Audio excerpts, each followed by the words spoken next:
నమస్కారం అందరికీ. ఈ మాసంని పురుషోత్తమ మాసమని, అధిక మాసమని, జ్యేష్ఠ మాసమని అంటారు. అయితే ముఖ్యంగా ఈ రాబోయే 3 రోజులు అందరూ కూడా శ్రీమద్ భగవద్గీతలోని 14వ అధ్యాయాన్ని వీలైనంత ఎక్కువగా చదవవలసిందిగా అభ్యర్థిస్తున్నారు పెద్దలు.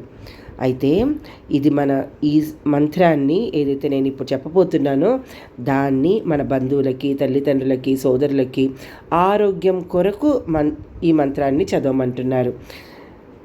మనం చదివాక మన తెలిసిన వాళ్ళకు కూడా పంపిస్తూ చెప్తే మనకి వస్తుంది పుణ్యం, వాళ్ళకు కూడా వస్తుంది. ఏంటబ్బా ఆ మంత్రము?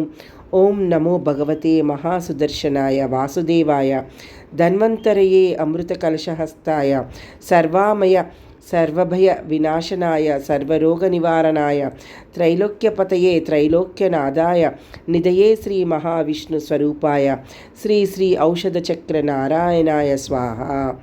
ఈ మంత్రాన్ని వీలైనంత ఎక్కువగా చదువుదాము ఈ 3 రోజులు. అలాగే భగవద్గీతలో కూడా ఇదే ఇచ్చారు. Boy, let's do.